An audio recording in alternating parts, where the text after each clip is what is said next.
இடத்திலும் சொல் வன்மை இருந்தால் அவர்கள் உச்சத்தை கொடுப்பார்.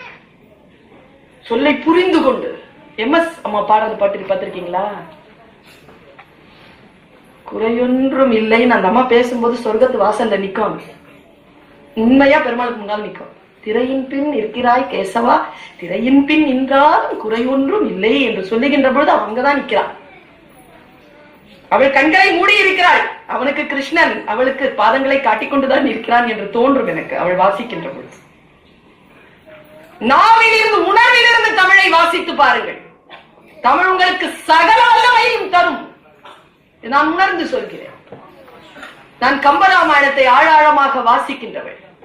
திருமூலத்தையும் தேவார திருவாசகங்களையும் நான் ஆழாழமாக வாசித்து நான் மகிழ்கிறேன். பைபிளை வாசிக்கிறேன், தமிழிலே குரானை வாசிக்கிறேன். என்ன சொற்களுங்க அதெல்லாம்!